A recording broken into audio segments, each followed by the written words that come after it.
So we are in the 4.2C optimization problems. Optimize the problem. So here is a strategy for solving optimum problems. Langkah pertama, kita akan lukis diagram dulu. Selalunya kita akan based on the question, we try to represent the question by a diagram and label the parts that are important in the problems. Write an equation for the quantity whose maximum or minimum you want. If the question dia kata dia nak maximize the volume, maka kita kenalah bentuk satu equation untuk volume. Okay, dia nak maximize the surface area, meaning that we need to write the equation representing the surface area and so on and so forth. Number 3, step yang ketiga adalah express the quantity as a function in a single variable. Okay, so the quantity, kita nak tuliskan quantity itu sebagai single variable, meaning that kalaulah B itu, asalnya B itu adalah contohnya lah, volume for the cone is a 1/3 pi r square h, right? So kita ada dua variable, ada R, ada H. Okay, here I write down. Contoh aja lah. Kalaulah kita nak maximize the volume of the cone.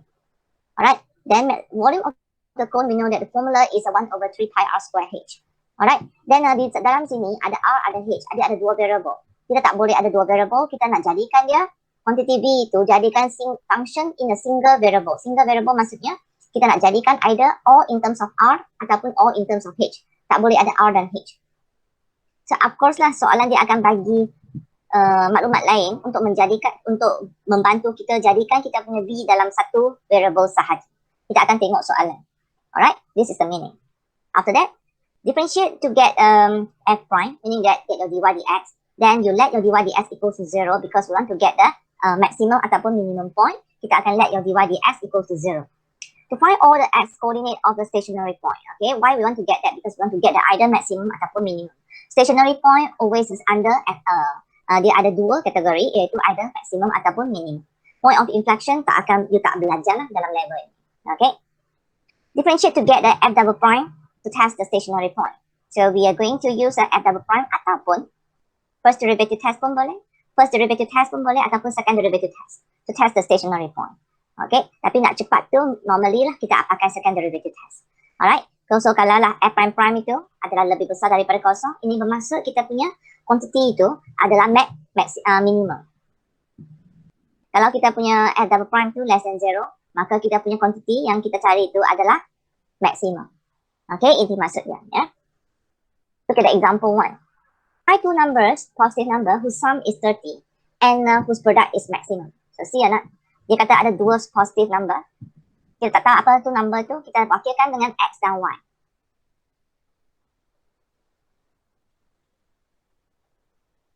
Kita tak tahu apa nombor tu, dan kita nak cari nombor tu. Kita tuliskan dia, kita wakilkan dia sebagai X dan Y. Alright, dan dia beritahu kita, sum is 30. Sum of these two number is 30. So kita write down, wakilkan dalam persamaan. Okay, X tambah Y adalah 30. That means by sum. And whose product is maximum. Produk dia adalah produk. Saya wakilkan dengan P. P bersamaan dengan produk dia. Iaitu, apa dia produk? Iaitu hasil darab. Hasil darab XY. Okay, kita nak maximize the product. Kita nak maximize the product. Okay, dia kata, apakah nilai X dan Y? Apakah nilai ni? Apakah nilai X? Apakah nilai Y? Supaya dia punya produk tu akan jadi maksimum kalau diberi X tambah Y itu 30. So now, ikut step yang kita cakap tadi, kita kena jadikan quantity ini maksimum dan kita perlu jadikan dua variable tu menjadi satu variable, single variable. So how do we make it into single variable? Daripada sini, saya jadikan X sebagai 30 minus Y. Meaning that, P saya, X itu boleh diganti sebagai 30 tolak dengan Y. Darab dengan Y. So, see anak? So, I sudah berjaya jadikan dia single variable. So, now the P become apa? 30Y tolak dengan Y kuasa 2. Now, I want to maximize the product, right? Maximize the product. So, saya cari dP, dy. Jadikan dia single variable. Saya tulis kat sini.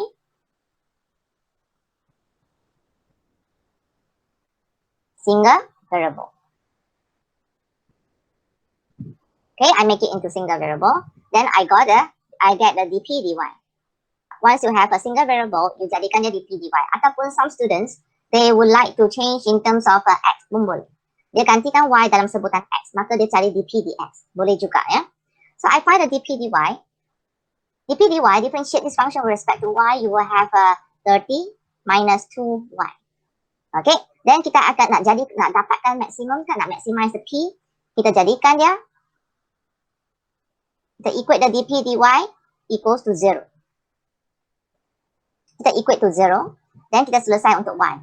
Maka negatif 2y sama dengan negatif 30, y sama dengan 15. Then we are not sure, adakah y yang 15 itu adalah nilai yang akan menjadikan kita punya product is maximum? We are not sure. Then kita cuba dengan d2p dy2.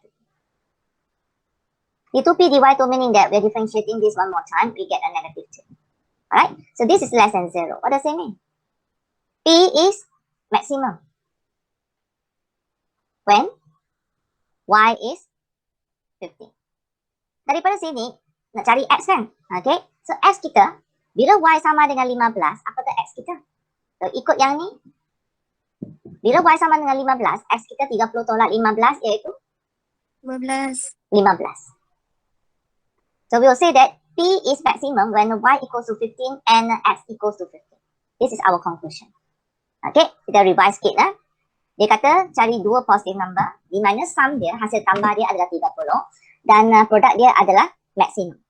So we want to maximize the product. Kita kena bentuk satu apa? Satu formula lah, macam formula untuk produk. Produk maksudnya hasil darab, so F darab dengan Y. Then kita kena jadikan dia single variable, baru kita boleh cari dp dx ataupun dp dy. Dan kita akan cubalah cari maklumat lain supaya boleh jadikan dia ni single variable. Then diberi x tambah y adalah 30. So x equals to 30 minus y. I gantikan 30 minus y ke dalam x kita, maka saya telah berjaya jadikan p into the single variable. After that, I differentiate with respect to y. I cari dp dy. Kenapa nak cari benda ni? Sebab kita nak maximize the p. Kita nak maximize the p, meaning that kita nak jadikan dp dy itu equals to 0. Dan cuba cari apakah nilai yang boleh maximize the p, iaitu y equals to 15. Tapi kita tak boleh confirm lagi. Y equals to 15 itu, adakah dia akan menjadikan p kita maksimum ataupun minimum? We are not sure. Kita kena cuba test dengan d2p dy2, iaitu second derivative. So I check with the second derivative. d2p dy itu dapat negatif. Oh, betul lah. Kalau negatif meaning that p akan sentiasa maksimum kalau lah y sama dengan 15. Okay, so dia kata cari dua number positif. So y 15 tak cukup, kita kena cari x juga. How do you get the x? When the y equals to 15, substitute into this, you get the x equals to 15 juga. So you punya conclusion akan jadi p is maximum when y equals to 15 and x equals to 15. Boleh tak kelas? Is that clear? Clear, madam. Okay, and kita move to next example.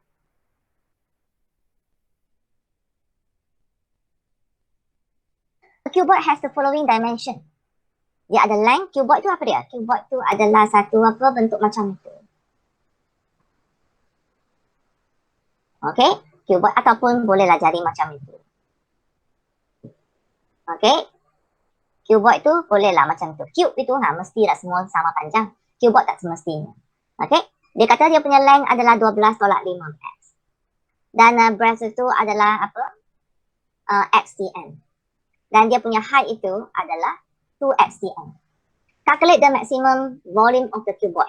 Maximum volume of the cuboid. So, you tengok dia nak maximize the volume. You kena bentuk satu formula untuk volume. So, how do you get the volume? Panjang darab apa? Panjang darab lebar darab tinggi. Iaitu 12 minus 5x. Multiply by x. Multiply by 2x. Ini adalah dia punya volume. Kita cuba nak maximize. Dia tengok pada formula kita, all in terms of x. So, dia sudah menjadi single variable. Tak payahlah kita susah payah pergi cari apa, satu equation supaya boleh ganti apa, boleh jadikan dia single variable. Sebab dia sudah menjadi single variable. Kalau dia telah menjadi single variable, kita boleh direct differentiate. Kita boleh direct differentiate, cari dv dx. Tapi sebelum itu, saya nak kembang dulu. Saya cuba kembang dulu. V sama dengan 12, 2x square, multiply by 12 minus 5x. Kembang dulu baru senang untuk kita differentiate. We got a 24x square minus 10x cube. This is your V. So to maximize the V, kita nak cari apakah nilai x yang boleh jadikan V kita maximum. So we find the dv dx. dv dx equals to 48x minus 30x square. Then kita jadikan dia ni kosong. Let your dv dx equals to 0. Okay, iaitu 48x minus 30x square equals to 0. Dan kita boleh factor out lah. 3, 6. Okay. 8. 6x lah. Keluarkan 6x. 8 tolak dengan 5x. Kita dapat kosong. So, kita dapat dua jawapan.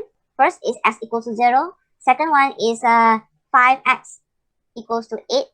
Alright. X equals to 8 over 5. So, kita ada dua nilai. Mana nilai apa yang jadikan kita punya V maksimum? Kita nak tahu. Kita carilah D2V dx2. D2V dx2. D2V dx2 dapat apa? 48 tolak dengan apa? 60x. Dan you gantilah. Bila x sama dengan kosong, apakah nilai D2V dx2? Bila x sama dengan kosong, dapat negatif. Dapat 48. Okay, iaitu positif. Maka x equals to 0 bukan jawapan kita. Sebab meaning that V dia akan jadi minimum kalau kita punya x sama dengan kosong. Alright. Dan kita cuba dengan apa? X equals to 8 over 5. Jadikan ya. Okay, ganti x equals to 8 over 5. Ganti. D2V dx2 sama dengan apa? 48 minus 60 multiply by 8 over 5. Maka dapatlah berapa? Ini 5 dengan ni 12 kan? So, dapat negatif. Dapat negatif. D2V dx2 dapat negatif apabila x sama dengan 8/5. Maka kita boleh katakan V kita adalah maksimum kalaulah kita punya x kita adalah 8 over 5. Okay, conclusion kita. V is maximum when x kita 8 over 5. Tapi apakah dia punya ni? Cuba dia nak cari apa? Calculate the maximum volume. Dia nak maximum volume. Dia nak maximum volume. Dia bukan tak nilai x tau. Dia bukan tak nilai x. Dia nak maximum volume. So you kena cari, you kena ganti 8 over 5 ke dalam formula. Ke dalam sini. Ganti 8 over 5 ke dalam sini. Cari V maximum. Okay, let's look at the solution. My solution a little bit mess up sebab tak cukup tempat untuk tulis. So first, you kena lukis dulu you punya cubeboard. And then we form the volume formula which is tinggi darab dengan lebar darab dengan panjang. And then kita cuba kembang untuk senangkan kita cari dV dx. After we find the dV dx, we let the dV dx equals to 0. Then kita selesai. Lepas selesai, kita dapat x equals to 0. Okay, x equals to 8 over 5. Okay, jangan reject. Okay, jangan reject dulu. You kena cuba, you kena ganti x equals to 0, then d2v dx2 tu apa dia? You kena cari d2v dx2.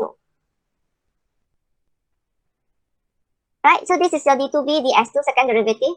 So you ganti x sama dengan kosong, maka you punya d2v dx2 dapat apa? Dapat 48, which is greater than 0. Dan kita baru kata, oh, x equals to 0 tu dia akan jadikan v kita minimum. So we don't use the x equals to 0 because we want the maximum volume. Dan kita ganti juga x equals to 8 over 5, v minimum. So we reject the x equals to 0. Then after that kita ganti x sama dengan 8/5. D2v dx2 apabila x sama dengan 8/5, dia dapat negative something lah. Okay, then we say that is less than 0.